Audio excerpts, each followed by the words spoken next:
Welcome to the Christopher Peter Review, your source for an economic perspective on salient current events. Former President Donald J. Trump will become the 47th President of the United States, pulling off the greatest political comeback in American history. Trump defeated current Vice President Kamala Harris in a somewhat surprising fashion. Not surprising in the case of the fact that he won, but in the intensity of his victory. There are many different viewpoints being shared out there by political pundits, the media, and influential figures in the policy world. Many of these same personalities gave strongly worded predictions of a Harris victory, only now having to explain the gap between the reality we all experienced and the narrative that they so willingly offered. The easiest path is to find a convenient scapegoat and blame the person. Blame America for having a different opinion than you think is acceptable. Blame timing as if there is a perfect time to win or lose an election. Blame technology. In this episode, I am going to provide an economic perspective and look at different factors of why the greatest political comeback occurred. Let us begin this special episode. The central part of any political election is the voter. Our American democracy and form of governance is built around the voter. Our voters determine who is elected to public office, the agenda that we will be governed by, and the performance rating of those in power. The voters also let political candidates know what issues are important and will decide their fates. In late August or early September, I was at a family gathering celebrating a birthday. Now, I usually try to save my political discussion to the appropriate forum. Like when I am on this platform to evaluate issues, policy, or advocate for what I believe is important. At family events, I usually stay clear of politics because people have strong emotions and it can distract from why everyone is there. In this case, I did not, because one of my favorite uncles, who loves to talk politics whenever and wherever, decided to broach the subject of who is going to win in November. He is a staunchly loyal Democrat voter, like many who will claim to see things from both sides. We debated some of the common topics around the election. But he showed clear doubt when I stated elections are about issues. His reply was, "Since when?" When you really look at our political contests, separating the noise from the facts, evidence, and data, the person who voters select to serve in positions of power are usually the ones that have the best answers to the issues the collective population of likely voters find important. In 2008, Barack Obama won his presidential election connecting with people who were in the midst of the worst financial crisis since the Great Depression. The campaign successfully connected with voters on their issues with the uncertainty of the situation, especially with the college-age youth voters who would graduate into an economic calamity that would deprive them of the normal opportunity that the typical college student experiences. People who did not want to lose their homes, life savings, and community were met with words that promised to usher them to a new America, while not really being truthful of what that would be. In 2016, the victims of that new America found their candidate who spoke bluntly about the issues they were facing and gave them a platform denied to them as they suffered in silence. The greatest upset in the history of American politics by then business mogul Donald Trump was fueled by the original MAGA movement that addressed the issues Americans felt with the state of decline, global conflict, and political division because certain people would be cast aside because of Obama's politics. In 2020, Joe Biden connected with those rattled with fear of the ongoing pandemic to capture the prize that eluded twice before. To his credit, Biden was able to connect with voters in a challenging election cycle that afforded him the ability to limit his public appearances and avoid media engagements. Now, 2024, American voters made it clear from the very start of the cycle that the election would be decided by who offers the best message on the ongoing inflation problem that harms so many economically and continues that harm. The winning candidate would need to offer the best plan for dealing with the clear and obvious illegal immigration problem that was no longer in the dark. And Americans wanted their communities to be safe, secure, and the world at peace. Successful presidential candidates are the ones that connect their ideas with the issues that the voters want them to fix, not the issues that they believe that voters should deem as important. And voters generally want a candidate that is believable, authentic, and trustworthy. The data showed the issues voters found important at the beginning of the race were the same issues voters used to decide who they would vote for: inflation, illegal immigration, and security. Not abortion, not weirdness, not democracy. The problem for candidates that are not on the right side of history on the salient issues is that they try to change the voters' minds. If they fail, then they lose. Donald Trump pulled off the most shocking upset in presidential history in 2016. Now, Trump has achieved the greatest political comeback in the history of the United States, doing so in a dominant fashion where he has brought Republicans with him to win back control of the Senate, and the House looks like it is theirs as well. A decisive victory that gives Trump a clear mandate. Prior to Tuesday, there had only been one other person to ever be elected president after losing his re-election bid following his first term. That was President Grover Cleveland, a Democratic president, born in New Jersey, who lost his re-election bid to President Benjamin Harrison, then defeated Harrison. Now, there are two. Trump not only returned to office by avenging his lone political defeat to Joe Biden, he defeated Joe Biden and Kamala Harris in the same election cycle, thoroughly handling Biden in an unnecessarily early debate chosen by Biden, which led to Democrats reeling to the point where they callously pulled the plug on Biden's political life. Kamala Harris took over the mantle and equipped herself with the Obamas and many wealthy celebrities. Given the political star power she inherited, Trump really defeated Barack Obama as well, who tried to raise shame voters towards the end when he realized that Harris was not performing. Like 2016, Trump came into an economically challenging environment, a society plagued by crime and border issues, and the world at war. Only this time, the issues were more amplified and widespread. The Biden economy severely underperformed and public policy decisions made matters worse. Russia is now on year 3 of their invasion. Israel is still pushing back against Hamas and Iranian-led supporters in its second year, and Taiwan bracing for a Chinese invasion. All the while Chinese spy balloons infiltrated American airspace, China-based hackers attacked our communication networks, and Iran wreaked havoc in the Middle East as Biden gave them a financial boost. There was no real need to even change his campaign slogan. America deteriorated so much in so many ways under Joe Biden that Trump could once again speak about making America great again. Trump ran an issue-driven focused campaign, more so than in 2016 or 2020. I am not sure that many people fully appreciate the significance of the Trump victory. In the primaries, Trump had to address his past, competing against candidates that used to work for his administration. While Trump strategically did not engage with the field, Mike Pence, his vice president, and Nikki Haley, his ambassador to the United Nations, both tried to win the nomination. Despite the contest being not competitive at all, there was a potential that the divide between Trump and the Never-Trumpers would be an obstacle in a future election. If Republicans did not find a reason to come together, then the ones that stay home could be the reason why America continues down this path that 8 out of 10 found unacceptable. I believe many of those Never-Trumpers found that reason shortly before the Republican National Convention when a deranged assassin nearly took the life of Trump in Butler, Pennsylvania. Many understood the need to rally around Trump because the calculus just changed. You did not see many Never-Trumpers prominently speak except for Liz Cheney. The MAGA coalition was more robust, diverse, and prominent than in 2016 or 2020. People of all backgrounds were more open to the Trump appeal than ever before. Many people set aside the stereotypes to hear and experience the phenomenon for themselves. How I knew that Philly may be less reliable for Harris than Democrats typically enjoy was during my time watching an Eagles game at a local bar in the region. At this bar, there was a sizable group of diverse young possible first-time voters enjoying drinks and the game. During the game, a commercial for Trump came on, then one for Harris. Soon after, the clear leader of the group stated he was voting for Trump. Others in the group joined in their support. A diverse group of young Black and Hispanic males were all voting for Trump without hesitation. The next week, a bar in the region, part of a national chain. There were a few elderly Black gentlemen, clearly union workers watching football. Not Eagles fans though, but not Kamala fans either. One remarked that he would break his 27-year streak of voting because he was not sold on either candidate, but could not vote for Kamala. He did not mind a Trump win.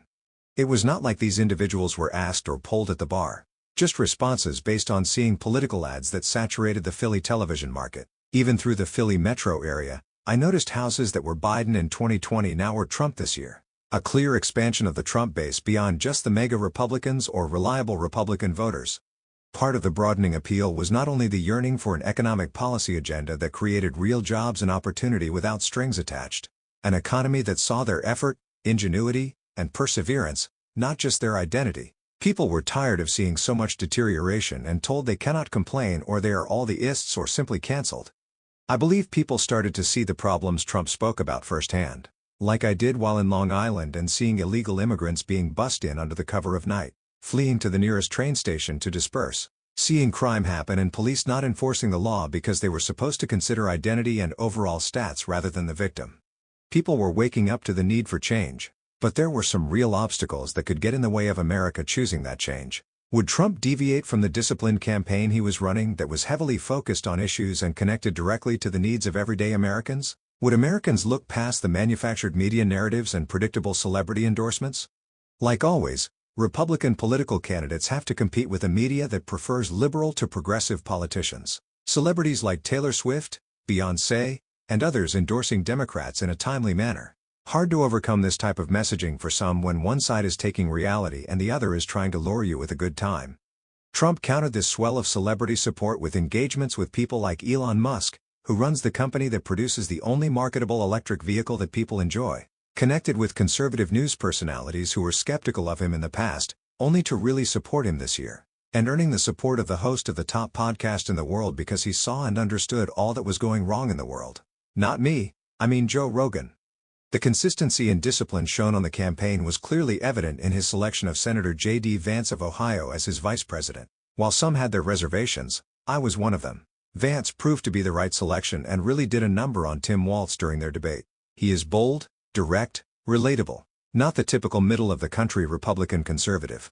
President Donald Trump won not just because of the persistent failures of his political opponents, not just because Democrats continue veer to their fringe, not because of biases. Trump won because he grew the Republican Party organically. He reached out to communities that many Republicans ignore, and engaged with voters even if those voters were reliable Democrats. Trump extended the olive branch to anyone and everyone who wants to see the nation that we love prosper and grow. Everyone and anyone who wants the opportunity to succeed on their own terms is not bound to the list by influencers or compelled to step aside to be an ally of someone just because of their uncontrollable characteristics. Trump made his coalition not just for one group or another, but for everyone. A broader appeal, a more unifying message than what we experienced in the past. In 2021, I went to Gettysburg, Pennsylvania to visit the national battleground. I drove around Pennsylvania, Maryland, and Delaware on my way back for a stop in New Jersey. I saw the strength and resiliency of the support by Trump supporters. It all came together for a decisive historic victory. A great deal of credit should go to Vice President Kamala Harris for accepting the challenge of trying to salvage an extremely difficult situation.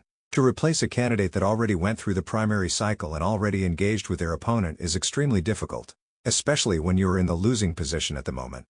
There have been replacement candidates in elections in the past. In New Jersey, Frank Lautenberg returned to politics to finish an election cycle started by a fellow Democrat who was his biggest enemy in Robert Torricelli.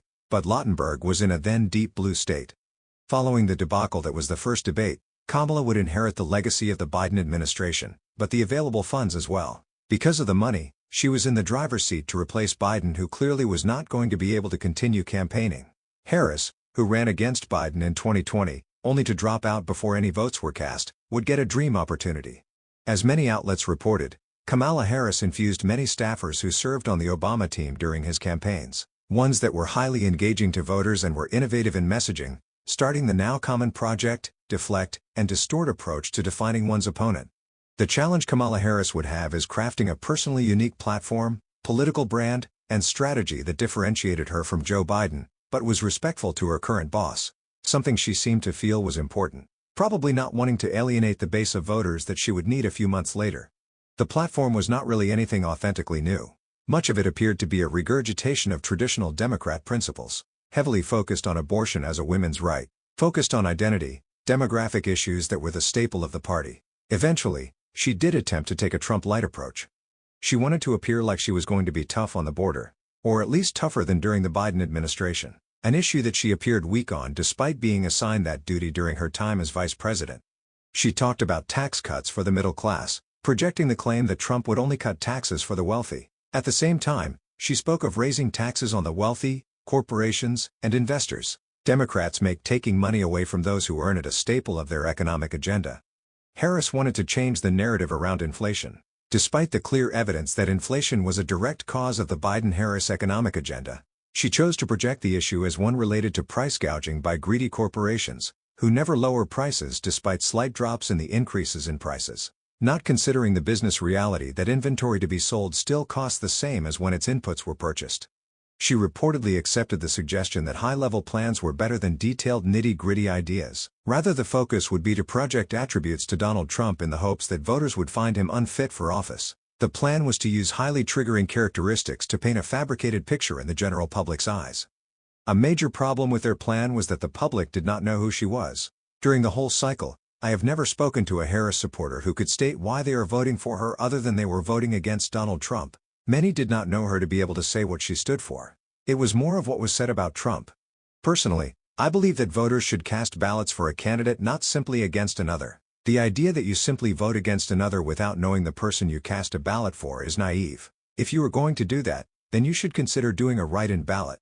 The strategy of persistent attacks obviously did not play out the way they intended. I believe they hoped that this approach would cause Trump to respond in kind and make a significant misstep that would cost him the election. That was something Biden spoke about when he was still the candidate, getting under Trump's skin to force a negative reaction that could be exploited.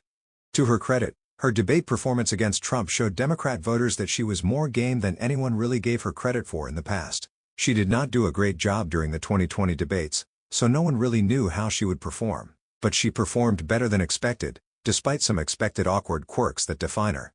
So how would I sum up the reason why Kamala lost the election? I think it came down to choices. Her campaign message was a new way forward. Leader for a new generation. But when pressed, you choose to completely align with the person who many hold responsible for the current state of America. I think loyalty is admirable, but you can create separation in a respectful and thoughtful manner. When she says there is nothing she would do differently and she was part of every big impactful decision, she connected herself with the Biden outcomes. Lock and step. Also, it shows voters that you really are not hearing them or that you lack the self-awareness to truly understand the outcome of your work. I wonder how much she regretted not choosing Pennsylvania Governor Josh Shapiro over Tim Walz, who was taken to the woodshed during his debate. Walz spoke about Trump being weird, but he himself embodies the clear definition of weirdness, something that reflected on their campaign. Shapiro would have been more helpful.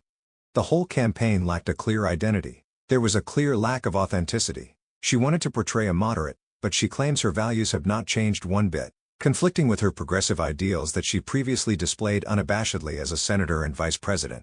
How can you handle issues like the border better than when you already were tasked to do so and did nothing but argue that your title was not czar? There was a problem with believability, like trying to make it appear like Republicans were coming to your side. We know that many Democrats registered as Republicans in 2022 to impact the primaries. Why would voters believe that the paid actors would be who you say they are? Also, Liz Cheney is the daughter of a person Democrats despise and now the person Republicans despise. Not believable. Bad choices, bad strategy, bad policy, bad record. That is why Kamala Harris lost. I believe Joe Biden's political legacy was actually spared in the end. Biden spent his entire political life chasing the presidency since the late 1980s. Finally, Biden captured the desired office 34 years later on his third try. Maybe it was unfortunate for him that he reached the prize well beyond the days that he could have actually performed reasonably acceptable. The Biden era was challenging to say the least. One of the first presidents where one could objectively say that not much went as intended or right.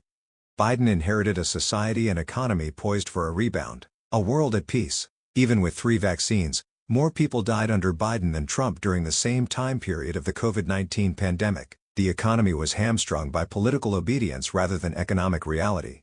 The Biden era will be defined by inflation, global conflicts, and surging border issues that cost the lives of so many innocent Americans. Biden celebrated radicals yet demonized those working hard every day to make a life for their families. Biden promised to build back America better than he found it, but he got to escape the judgment of Americans. His political story ended because his party sought to avoid the unavoidable. Harris got the unfortunate honor of bearing the responsibility from the voters. There is no denying that a political realignment occurred on Election Day and throughout the entire election cycle. Working-class voters once again shifted into the Trump coalition.